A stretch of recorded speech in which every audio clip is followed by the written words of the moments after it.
कहीं देश राष्ट्र पर आपत्ति आ रही हो, क्योंकि मालूम है सज्जनों, हमारी ये माताएं बहनें हैं ना, इनका हृदय बड़ा कोमल होता है, इतनी निष्पक्ष होती हैं और इनकी भावनाएं इतनी पवित्र होती हैं कि कोई भी बात अपने हृदय में पचा नहीं पाती हैं। जैसे हम लोग तो यात्रा पर सदा रहते ही हैं। कई बार आपने देखा होगा, आप भी यात्रा पर जाते होंगे। मान लो ट्रेन में बैठे हैं, फ्लाइट में बैठे हैं, तो जैसे ही माताएं बहनें यात्रा कर रही हैं वो बैठी, और अगर पास में उनकी कोई अनजान माता बहन यात्रा कर रही है, बैठ भी नहीं पाएंगे, पूछ लेंगे बहना जय सिया राम कहाँ जा रही हो, तो वो कह देगी कि आइए बैठिए। और जैसे ही बैठी तो धीरे धीरे सब पूछ लेंगे बहना आपका नाम क्या है, कौन के साथ आई हो, कहाँ रहती हो, क्या करती हो, तुम्हारे जी कहते हैं, कौन के साथ आई हो, तो क्या ससुर जी कहाँ बैठे हैं। घर की पूरी चर्चा 1 घंटे की यात्रा में खानदान की रामायण ले आएंगे।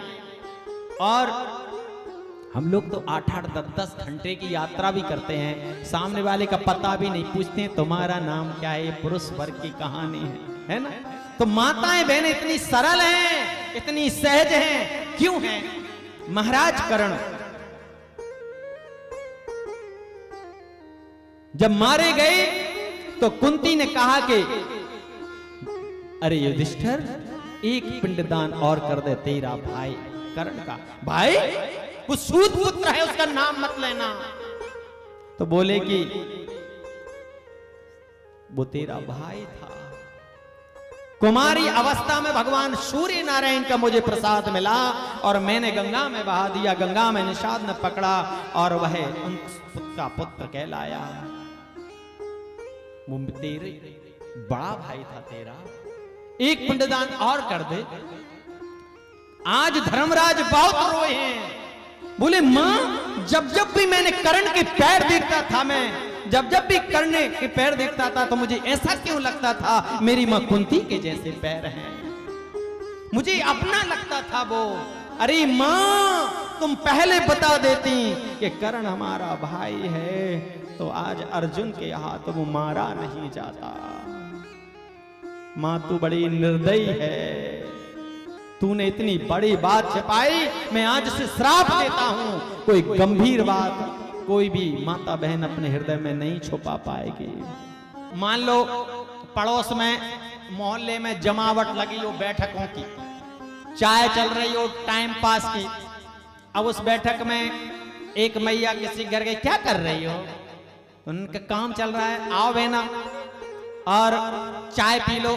चाय पिलाई, चाय आ गई, चाय पीते पीते उन्होंने कोई घर की अपनी बात सुना दी, सुनो आज ऐसे गए थे फलानी जगह, ऐसा हुआ और ऐसा ऐसा बड़ी घटना घट गई, उसके घर में तो ऐसा हो गया।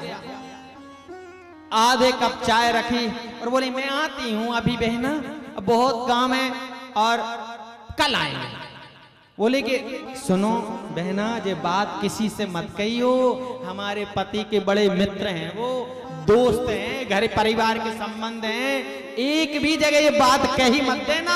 नहीं नहीं कैसी बात कर रही है, तेरी बात कभी कही हमने किसी से, कभी ऐसा लगा तुमको कि तुम्हारे बात हमारे तुम्हारे बीच की बात है, कभी बार कहा कि नहीं। और घर से जैसे ही निकली 4 मकान छोड़ करके दूसरे मकान की घंटी बजा दी।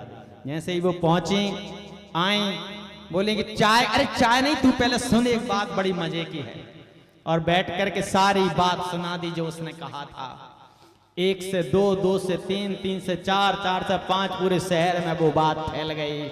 और जब उसको पता चली तो उसने कहा कि तूने हमारी बात कही। नहीं कैसी बात कर रही है, तेरी बात हम कह सकते हैं, वो तो उसके ही से फूट गई होगी बात।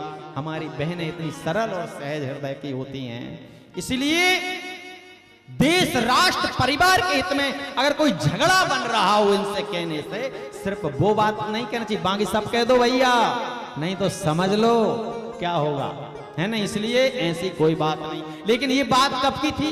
देश काल और परिस्थिति की। ये बात उस युग की थी आज के युग में नया जमाना, नए लोग और नई जनरेशन।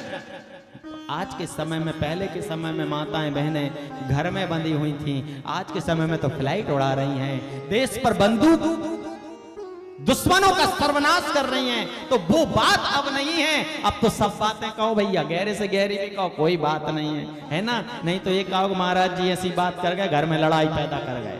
बाल कृष्ण भगवान के